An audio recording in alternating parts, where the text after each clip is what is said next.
The stars looked different in the void beyond charted space.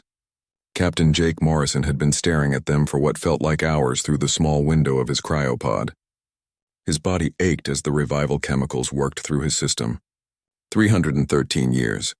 That was how long he had been sleeping. The USS Retribution hummed around him as ancient systems came back to life.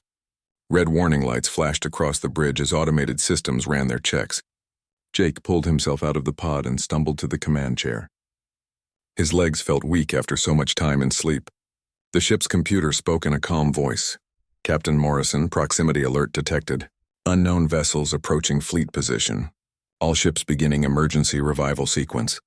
Jake's mind cleared as training kicked in.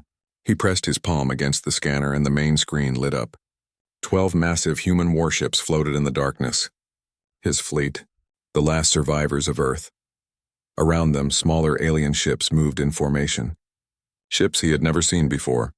Computer, identify the approaching vessels. Zephyrian Imperial Navy, 3 patrol ships. Estimated crew of 200 per vessel.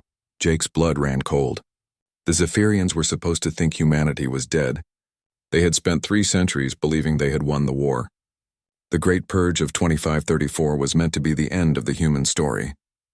But Jake and his fleet had escaped into the void, waiting for the right moment to return. Lieutenant Commander Lisa Grant stumbled onto the bridge. Her brown hair was messy from the cryo sleep, but her eyes were sharp. She had always been the smartest person Jake knew. Even after centuries of sleep, she looked ready for action. Captain, the other ships are reporting successful revival. Admiral Cross is requesting immediate conference. Jake nodded. He touched his comm badge. All ship commanders, this is Morrison. Emergency meeting in 10 minutes. We have company. Chief Engineer Rick Barnes appeared on the bridge carrying a toolkit. The man looked older than his years, but his hands were steady. He had kept these ships running for over 300 years before they went to sleep. If anyone could wake them up properly, it was Rick. Captain, engines are coming online. All systems show green. These old ships are still fighters. Jake smiled despite the situation. The human fleet was built for war. Each ship was over 2 miles long and packed with weapons that the galaxy had never seen. They were the best humanity had ever created. The Zephyrians thought they were fighting with old technology, but they were wrong. The main screen showed Admiral Helen Cross from the USS Determination. She looked exactly as Jake remembered her. Cold blue eyes and silver hair pulled back tight. She had planned their escape from Earth when everything fell apart. "Jake, what's our status?" she asked. 3 Zephyrian patrol ships. They probably found us by accident. We need to decide what to do with them. Other ship commanders appeared on screen. Captain Nina Foster from the USS Vengeance looked eager for a fight. Captain Paul Davis from the USS Liberation seemed calm as always. All 12 ships were reporting ready status. Admiral Cross studied the sensor data. These aren't frontline ships. Patrol duty. The Empire has grown lazy over the centuries. They think they rule everything. Jake watched the alien ships on his screen. They were moving slowly, scanning the human vessels. The Zephyrians probably thought they found old wrecks floating in space. They had no idea what they were looking at. "Admiral, they're trying to board the USS Defiance," reported Captain Ben Murphy. His ship was the closest to the patrol fleet. "Let them come," Admiral Cross said. "It's time they learned that humanity isn't as dead as they think." Jake felt his heart race. After 3 centuries, they were finally going to face their enemies again. The Zephyrians had destroyed Earth. They had killed billions of humans. They had turned his home planet into a monument to their victory. Now it was time for payback. The Zephyrian boarding ship attached to the USS Defiance. Jake watched on his screens as alien soldiers entered the human vessel. They wore full combat armor and carried energy weapons. They moved like they expected no resistance. Captain Murphy's voice came over the comm. "Zephyrian boarding party has entered Cargo Bay 7. My crew is in position." The aliens moved through the corridors of the human ship. Their scanners showed the ship was ancient but operational. They had never seen technology like this before. The corridors were wider than their ships. Everything was built on a larger scale. The Zephyrian commander removed his helmet as they reached what looked like a control room. He was tall and thin with gray skin and large black eyes. He spoke into his communicator in their clicking language. "Base Command, this appears to be a derelict vessel of unknown origin. The technology is primitive but functional. Recommend salvage operation." That's when Captain Murphy and his crew revealed themselves. They stepped out of hidden positions with weapons ready. The Zephyrians had never seen humans before. To them, humans were just stories from old history files. "Welcome aboard," Murphy said. "You're now prisoners of the human colonial fleet." The Zephyrian commander dropped his weapon in shock. "Impossible. Humans are extinct. We destroyed them all." Murphy smiled. It wasn't a kind smile. Surprise. Back on the USS Retribution, Jake watched the capture operation. The Zephyrians were so shocked that they didn't even fight back. 3 centuries of believing they had won the war had made them careless. Dr. Amy Walsh appeared on the bridge. She was the fleet's expert on alien species. She had spent years studying the Zephyrians before the war. Now she would get to question real ones. "Captain, I want to talk to the prisoners. We need to know what's changed in the galaxy." Jake nodded. "Do it. Find out everything." Admiral Cross's image filled the main screen again. "All ships prepare for departure. We're moving to a safer location. It's time to plan our return to the galaxy." Jake felt something he hadn't felt in centuries. Hope. The human fleet was awake. Their enemies thought they were dead. They had the advantage of surprise and 300 years of anger to fuel them. Chief Engineer Barnes finished his checks and looked up at Jake. "Captain, all ships report full operational status. We're ready for whatever comes next." Jake stood up from his command chair and looked out at the stars. Somewhere out there was Earth. Somewhere out there were the people who had tried to destroy humanity. The Zephyrian Empire had ruled the galaxy for 3 centuries, believing they were safe. They were about to learn how wrong they were. "Set course for the inner systems," Jake ordered. "It's time to remind the galaxy that humanity never gives up." The 12 ancient human warships turned away from the void. Their engines glowed bright blue as they began the journey home. After 3 centuries of sleep, the giants were awake, and they were angry. Dr. Amy Walsh stared at the Zephyrian equipment spread across her lab table. The alien technology looked advanced, but something was wrong with it. After 3 days of studying the captured gear, she had made a shocking discovery. "Captain Morrison, you need to see this," she called into her communicator. Jake arrived at the lab within minutes. Admiral Cross was with him, along with Chief Engineer Rick Barnes. They all looked at the disassembled Zephyrian weapons and tools. "What did you find, Doc?" Jake asked. Amy picked up a Zephyrian scanner. "This technology is 300 years old, not 300 years advanced. It's the same level they had when we went to sleep." Admiral Cross raised an eyebrow. "That's impossible. Technology always advances." "Not always," Rick said, examining a power cell. "If you don't have anyone pushing you to improve, you get lazy. These people have been ruling everything for 3 centuries. Who was going to challenge them?" Amy nodded. The prisoners confirmed it. "The Empire has been at peace for so long that they stopped developing new weapons. They've been using fear and reputation to control the galaxy instead of actual strength." Jake felt excitement building in his chest. So we might actually have a chance. On the USS Vengeance, Captain Nina Foster was running combat simulations with her crew. They were testing how human technology would work against current Zephyrian defenses. The results were better than expected. "Their shields can't adapt to our weapon frequencies," reported Lieutenant Sarah Kim from the communications station. "They're designed to stop energy weapons that follow predictable patterns. Our adaptive systems confuse their computers." Commander Steve Hayes studied the tactical display. He was the fleet's best strategic mind, and he was already forming plans. "We need to hit them fast and disappear before they can respond. Make them think they're fighting ghosts." Nina smiled. "Ghost protocol. I like it." Back on the USS Retribution, engineer Tony Clark was working with a team to combine human and Zephyrian technology. The alien power systems were efficient, but human engineering was more flexible. Together they could create something new. "Captain, look at this," Tony said, showing Jake a modified weapon array. "We took their energy cells and connected them to our adaptive targeting system. The power output increased by 40%. Jake was impressed. "How long to upgrade all our ships?" 2 weeks if we work around the clock. The Zephyrian prisoners have been helpful. They don't seem to like their government very much." That was another surprise. The captured aliens weren't loyal soldiers. They were just people doing a job. Many of them had joined the military because they had no other choice.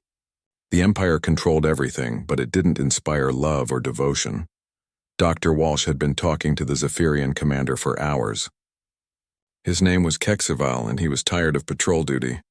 He had been hoping to find something interesting in the void, but he never expected to find living humans. "Your people are legends," he told her. "The history books say you were fierce warriors who never surrendered. The Empire had to destroy your entire species to stop you from fighting." Amy felt angry, but she kept her voice calm. "We're not legends. We're real, and we're still here." Kexaval looked confused. "But the Empire said they killed all humans. They turned your homeworld into a memorial. They teach children about the dangerous humans who had to be stopped." "They lied," Amy said simply. "We escaped, and now we're back." Meanwhile, Captain Paul Davis was preparing the first reconnaissance mission. His ship, the USS Liberation, was the quietest in the fleet. It could slip close to enemy positions without being detected. "We need to know what we're facing," Admiral Cross told him during the mission briefing. "Find their patrol routes, their bases, their weak points. But don't engage unless you have no choice." Paul nodded. "Understood. How long do we have?" "Take as much time as you need. We're not in a hurry. We've waited 3 centuries. We can wait a little longer." The USS Liberation left the fleet and headed toward the nearest Zephyrian system. The ship moved like a shadow through space, its advanced stealth systems hiding it from enemy sensors. Paul and his crew watched and learned. What they found was shocking. The Zephyrian military was spread thin across the galaxy. Most of their ships were old and poorly maintained. The crews looked bored and lazy. They weren't expecting trouble.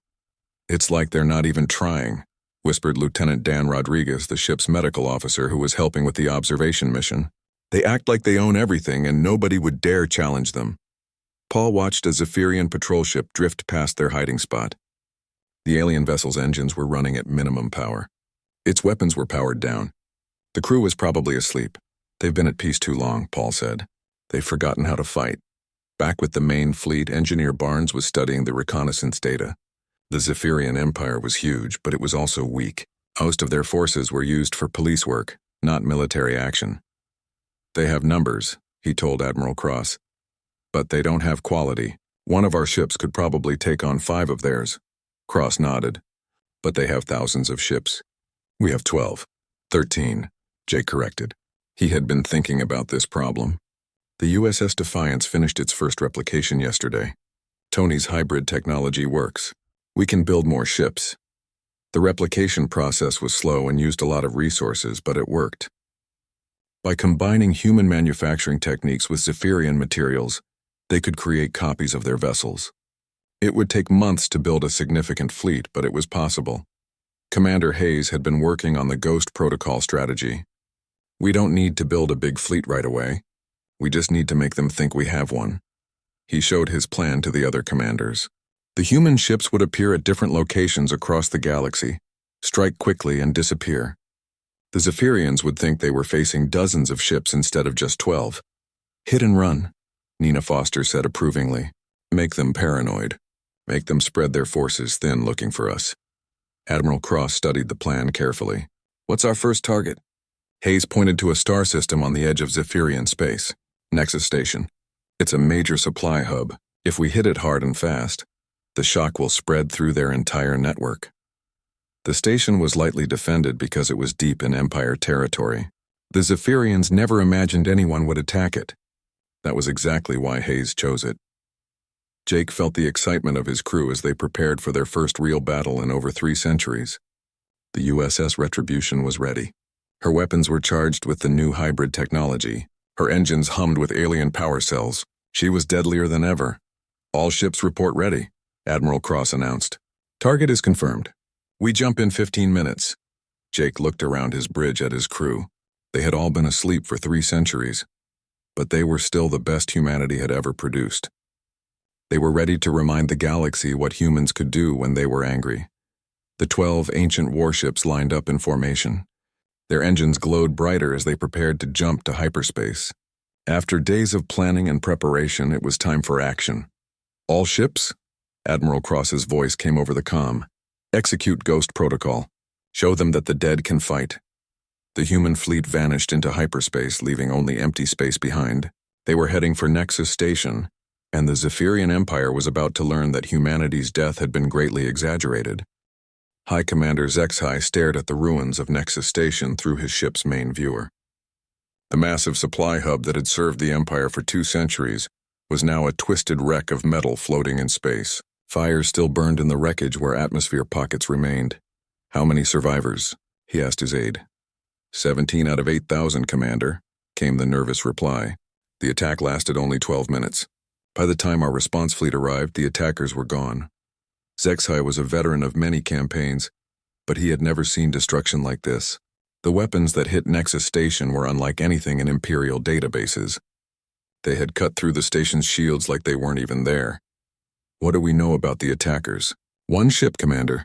Witnesses describe it as enormous, over 2 miles long. Dark hull, unknown design. It appeared from hyperspace, destroyed the station, and vanished." Zexai felt a chill run down his spine. 2 miles long. That matched old records from the war archives, records that were supposed to be classified. On the bridge of the USS Retribution, Captain Jake Morrison reviewed the attack footage with satisfaction. The assault on Nexus Station had gone perfectly. They had jumped in, destroyed the target, and escaped before enemy reinforcements arrived.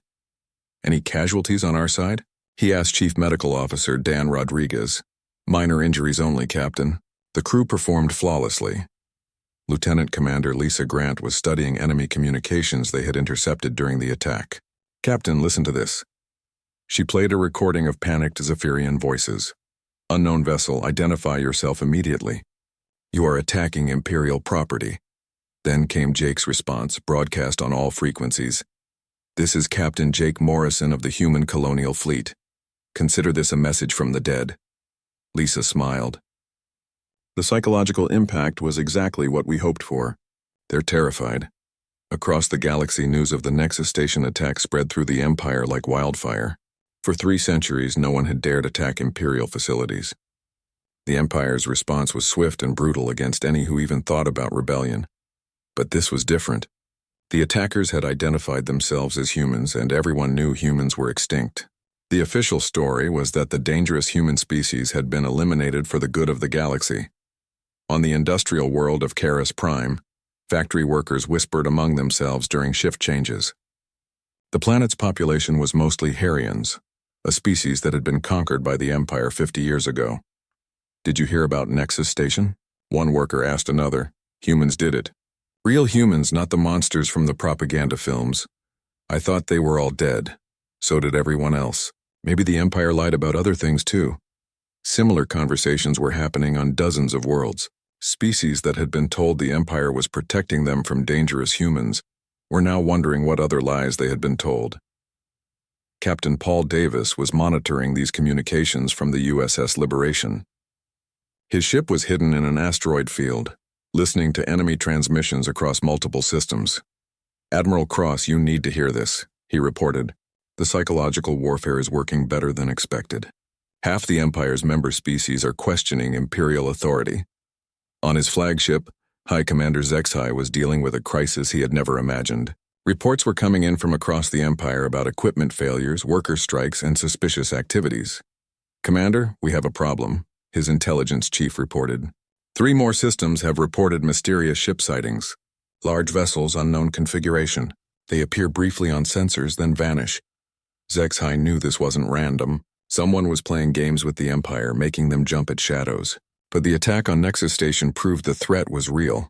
Double all patrols. Institute random security checks on all shipping. And find me everything we have in the archives about human military capabilities. The intelligence chief looked uncomfortable. "Sir, most of those files are classified at the highest levels. The Council ordered them sealed after the war. Then unsealed them. If we're really facing humans, I need to know what we're up against." Meanwhile, Major Kate Thompson was leading a boarding operation on a Zephyrian cargo ship. Her marine team moved through the vessel like ghosts, leaving no trace of their presence except for one thing. In the ship's computer core, they left a simple message. "Earth remembers." The cargo ship continued on its route, unaware it had been boarded until someone found the message 3 days later.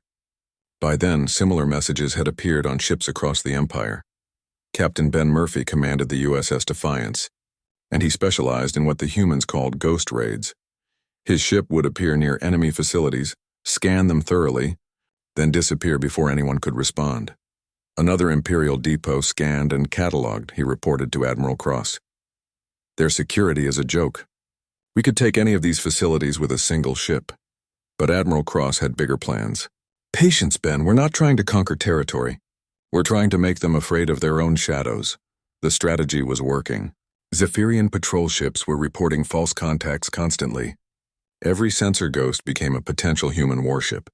Every unexplained technical failure became possible sabotage. Dr. Amy Walsh was working with the captured Zephyrian prisoners to understand how the Empire really functioned. What she learned was disturbing. Jake, the Empire isn't held together by loyalty or shared purpose, she told Captain Morrison. It's held together by fear and economic dependence. Most member species joined because they had no choice. What happens if that fear turns against the Empire itself? Revolution. The Empire has kept control by convincing everyone that rebellion is impossible. But if people start believing humans survived impossible odds, they might think rebellion is possible too. Jake nodded. That was exactly what they were counting on. High Commander HFY finally received the declassified human war records. What he read made his blood run cold. The humans hadn't just been defeated in the Great Purge, they had been systematically exterminated because they refused to surrender, even when facing impossible odds. The files described human tactics that seemed insane to Zephyrian minds. Humans would fight to the death rather than give up. They would sacrifice themselves to save others.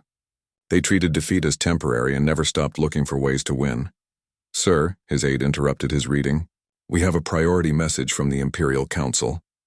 The message was brief and terrifying. 3 more systems had gone dark. No communications, no response to Imperial commands. Long-range sensors showed no signs of battle damage, but the systems were simply empty. HFY realized he wasn't just facing a military threat. He was facing an enemy that could turn the Empire's own people against it. An enemy that had spent 3 centuries planning their revenge.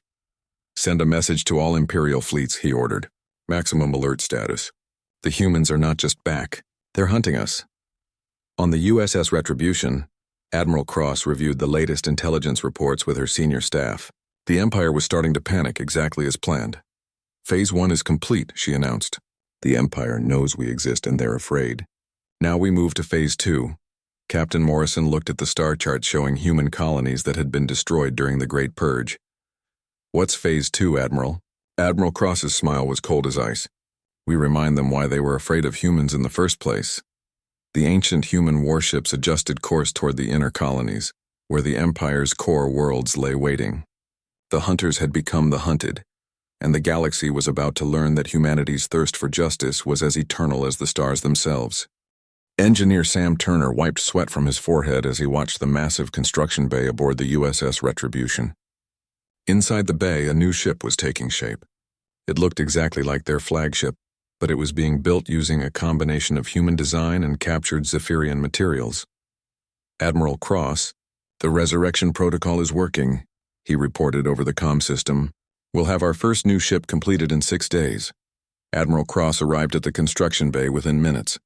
She stared at the half-built warship with amazement. How is this possible, Sam? We took apart the Zephyrian manufacturing equipment and rebuilt it using human engineering principles, Sam explained. Their technology can make anything we program into it. We just had to teach it how to build human ships. The process was slow and used enormous amounts of resources, but it meant the human fleet could actually grow. Each ship took 3 weeks to build, but every new vessel doubled their fighting power. Captain Ben Murphy was leading the most dangerous mission yet. His ship, the USS Defiance, was approaching Terra Nova, the Empire's military headquarters. The planet was heavily defended, but Murphy had a special job to do. All stop, he ordered as they reached the edge of the system. Deploy stealth probes. Tiny robotic scouts launched from the Defiance and moved toward the planet. They were invisible to enemy sensors and carried powerful transmitters. Murphy's mission wasn't to attack Terra Nova, it was to plant the seeds of revolution. Meanwhile, Lieutenant Sarah Kim was coordinating with rebel groups across the galaxy from her position aboard the USS Liberation. The Empire was fracturing as species that had been forced to join began declaring independence. Captain Davis, I have contact with the Harrian Resistance, she reported. They're ready to move when we give the signal. Captain Paul Davis nodded. Tell them to wait. We need perfect timing for this to work. The psychological warfare campaign was having effects beyond what the humans had hoped for. Species that had been conquered by the Empire were remembering their own cultures and traditions. They were asking why they needed the Empire at all. On the industrial world of Karis Prime, the Harian workers had stopped production completely. Their foreman, a Zephyrian overseer named Veltar, was trying to restore order. "Get back to work," he demanded. "The Empire needs these supplies for the war effort." The lead worker, a female Harian named Sivana, stood up to face him. What war effort? The war against the humans who were supposed to be extinct? Maybe the Empire lied about that too. Veltar felt nervous. These workers had never questioned orders before. The humans are dangerous terrorists. The Empire is protecting you from them. Protecting us? Sivana laughed. The Empire conquered our world and enslaved our people. The humans never did anything to us. Similar scenes were playing out across dozens of worlds. The Empire's story about protecting the galaxy from dangerous humans was falling apart, now that humans were actually fighting back. High Commander Zexhai was dealing with a crisis that grew worse every day. His forces were spread across the galaxy trying to stop rebellions instead of hunting for human ships. "Commander, we have reports of uprising on 17 worlds," his aide reported. "Local Imperial forces are requesting immediate reinforcement." Zexhai studied the tactical display. Red warning lights showed trouble spots across the Empire. "How many ships do we have available for response?" "Less than half our normal strength, sir. The rest are deployed on anti-human patrols." The Empire was being forced to choose between hunting humans and maintaining control of their own territory. Zexhai realized this was exactly what the humans wanted. Captain Ben Murphy's mission at Terra Nova was reaching its critical phase. The stealth probes had penetrated the planet's communication network and were ready to broadcast on all Imperial channels. "Probes in position," reported his communications officer. "We have access to the entire Imperial network." Murphy activated the transmission. Across the Empire, every screen, every radio, every communication device suddenly showed the same image. It was archived footage from the Great Purge, showing Zephyrian ships destroying human colonies. But this wasn't the sanitized version shown in Imperial propaganda. This was the real footage, showing civilian ships being destroyed, families running for their lives, children crying as their homes burned. A human voice spoke over the images. It was Captain Murphy himself broadcasting to the entire galaxy. "Citizens of the Empire, you have been lied to. This is what really happened to humanity. Not a clean military victory, but the systematic murder of an entire species. Women, children, the elderly, all killed because we refused to surrender our freedom." The footage continued, showing the true horror of the Great Purge. The Empire had always claimed the humans were dangerous warriors who had to be stopped. The reality was genocide on a scale the galaxy had never seen. "We are the survivors," Murphy continued. "We are the children of those who escaped, and we have not forgotten what was done to our people." The transmission ended, but the damage was done. Across the Empire, people were seeing the truth about what their government had done. The reaction was immediate and explosive. On the core world of Proxima Central, massive protests erupted in the capital city. Citizens demanded answers from their government. How could they support an empire that committed genocide? The humans were defending themselves. One protester shouted, "We're the monsters in this story." Similar protests began on dozens of worlds. The Empire's member species were questioning everything they had been told about the war, about humanity, about their own government. Admiral Cross watched the reports from her command center aboard the USS Retribution. The psychological warfare campaign had succeeded beyond their wildest dreams. "The Empire is tearing itself apart," reported Dr. Amy Walsh. "Our broadcast reached over 1 trillion people. The truth is spreading faster than they can stop it." But Admiral Cross knew they couldn't rely on rebellion alone. "What's our military status, Jake?" Captain Morrison checked his displays. 24 ships operational, Admiral. The resurrection protocol is working faster than expected. Sam's teams are getting better at the construction process. And Zexhai's forces, scattered across the galaxy trying to put out fires. Their main fleet is still concentrated around the core worlds, but they're having trouble maintaining control. Admiral Cross made her decision. "It's time for Phase 3. We're going to hit them where it hurts most." She activated the fleet-wide communication system. "All ships, this is Admiral Cross. Set course for the Sol system. We're going home." The Sol system, Earth. The human homeworld that had been turned into a monument to Zephyrian victory. For 3 centuries, it had served as proof that the Empire was invincible. Soon it would serve a different purpose. It would be proof that humanity could not be destroyed. Captain Morrison felt his heart race as he gave the order to his crew. Helm, set course for Earth. Maximum speed. The USS Retribution turned toward humanity's birthworld, followed by 23 other human warships. They were no longer the desperate survivors who had fled into the void 3 centuries ago. They were an army of liberation, and they were coming home. Engineer Sam Turner watched the newest ship roll out of the construction bay. The USS Resurrection was ready for battle, the first of many that would follow. "Admiral," he reported, "production is accelerating. We'll have 50 ships within 2 months." Admiral Cross smiled. "Make it 100, Sam. Something tells me we're going to need them." The ancient human warships jumped to hyperspace, leaving behind an empire in chaos. The tide of war was turning, and the galaxy was about to witness something that hadn't happened in 3 centuries. Humanity was going home to stay. The Sol system looked different than Captain Jake Morrison remembered. Where Earth had once been a blue and green jewel, now it was covered in gray metal structures. The Zephyrians had turned his homeworld into a massive memorial to their victory over humanity. Sensors show heavy Imperial presence. Reported Lieutenant Commander Lisa Grant. 47 warships in defensive positions around Earth. They're expecting us, Admiral. Cross studied the tactical display from the bridge of the USS Retribution. The human fleet had grown to 52 ships, but they were still outnumbered. However, numbers weren't everything. "High Commander Zexhai is here," she noted, pointing to the massive Imperial flagship. "His entire command structure is with him. If we can break them here, the Empire falls apart completely." Jake felt anger burning in his chest as he looked at Earth. The memorial structures covering his planet were built from the bones of destroyed human cities. The Zephyrians had literally built their monument from the ruins of human civilization. "Admiral, incoming transmission from the Imperial flagship," reported the communications officer. High Commander Zexhai appeared on the main screen. He looked older than before, worn down by months of fighting rebellions across the Empire. His eyes were cold and desperate. "Admiral Cross, I presume. I know who you are from the old war records. You're the one who planned humanity's escape." Admiral Cross stared back at him without emotion. "And you're the one who ordered the murder of 3 billion civilians." "I've seen the footage. I was following orders," Zexhai said. "The Empire deemed humanity too dangerous to exist.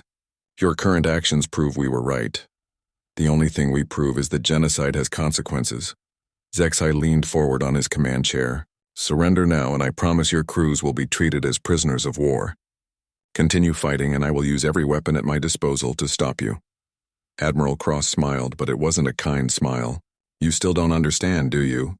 We're not here to surrender. We're here to take our home back." The transmission ended. Both fleets began moving into battle positions. The human ships spread out in a formation that confused the Zephyrian commanders. Instead of grouping together for mutual support, they were isolating themselves. "What are they doing?" Zexhai asked his tactical officer. "That formation makes no sense. Unknown, Commander. Perhaps their tactics have degraded during their exile." Zexhai wasn't convinced. Humans had never made tactical mistakes during the original war. There had to be a reason for this unusual formation. The battle began when Captain Ben Murphy's USS Defiance opened fire on the nearest Imperial ship.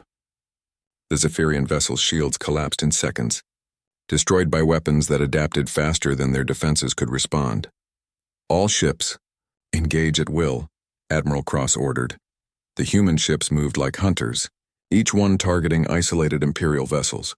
Their hybrid weapons cut through enemy shields while their advanced engines let them dance around return fire.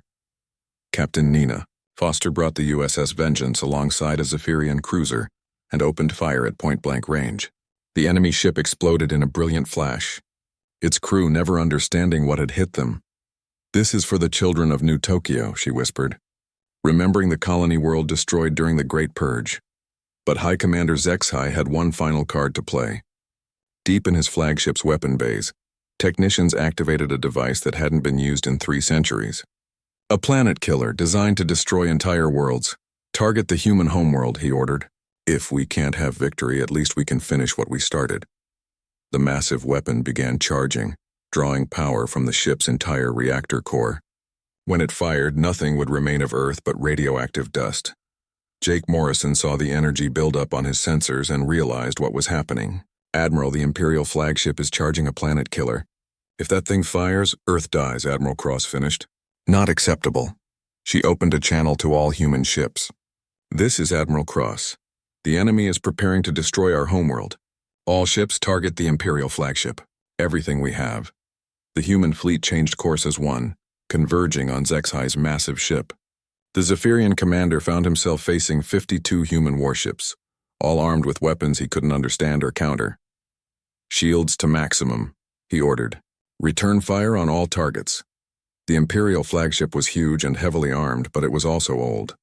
Its weapons were designed for the conventional warfare of 3 centuries ago. Against adaptive human technology, it was almost helpless. Captain Morrison brought the USS Retribution in close, its weapons tearing through the enemy ship's armor. This is for Earth, you bastards. Other human ships joined the assault. The USS Liberation, USS Vengeance, USS Defiance, and dozens of newly built vessels all focused their fire on the Imperial flagship. The ship's shields collapsed under the combined assault, but the planet killer was still charging. Zexhi's ship was dying around him, but the weapon would fire in 30 seconds. That's when engineer Sam Turner proved why human innovation was superior to alien technology. He had been working on a special project in secret, using captured Imperial equipment, Admiral. This is Sam. I'm launching the Prometheus package. A small device launched from the USS Retribution and streaked toward the Imperial flagship. It was barely the size of a fighter craft, but it contained the most advanced computer virus ever created. The device penetrated the enemy ship's hull and connected directly to their computer core. In seconds, Sam's virus spread through every system on the ship, turning their own technology against them. The planet killer weapon reversed its charge, sending massive feedback through the ship's power grid. Secondary explosions rippled through the vessel as its own energy destroyed it from within. High Commander Zexhi watched his bridge explode around him as his flagship died. His last thought was that he had underestimated human cleverness once again. The Imperial flagship broke apart in a massive explosion that could be seen from Earth's surface. With it died the last organized resistance to humanity's return. The remaining Zephyrian ships surrendered immediately. Their crews were tired of fighting a war they couldn't win for leaders who had lied to them for centuries. Admiral Cross stood on the bridge of the USS Retribution and looked down at Earth. Her homeworld was covered in alien structures, but it was still home. All ships, this is Admiral Cross. Welcome back to Earth. Captain Morrison felt tears in his eyes as he looked at the planet where he had been born. After 3 centuries of exile, humanity had come home. Dr. Amy Walsh was already working with the surrendering Zephyrian crews. Many of them wanted to help rebuild what the Empire had destroyed. They were tired of being conquerors and wanted to be builders instead. The galaxy is free to choose its own path now, she reported to Admiral Cross. Most species want to form a new government based on cooperation instead of conquest. The human fleet took up orbit around Earth as news of their victory spread across the galaxy. Rebellions that had been building for months finally succeeded as Imperial forces everywhere laid down their weapons. On Earth's surface, automated systems began dismantling the memorial structures and preparing the planet for human habitation again. It would take years to fully restore the world, but the process had begun. Captain Morrison walked through the corridors of his ancient ship and thought about the crew members who hadn't lived to see this day. They had died believing humanity would eventually return home. They had been right. Engineer Sam Turner was already planning the next phase of human expansion. Admiral, with our current production capabilities, we can have 1,000 ships within a year. Not for conquest, but for exploration and protection. Admiral Cross nodded. The galaxy needs guardians, not conquerors. We'll make sure this kind of genocide never happens again. The 12 ancient human warships that had escaped into the void 3 centuries ago had become 52 modern vessels. Soon they would be hundreds, then thousands. But they wouldn't be weapons of conquest. They would be shields protecting the innocent, swords defending the weak, and proof that no matter how dark the night, humanity would always find a way to bring the dawn. Captain Jake Morrison retired to his quarters and looked out at the stars. Somewhere out there were new worlds to explore, new species to befriend, new challenges to face. But tonight, He was home. And that was enough.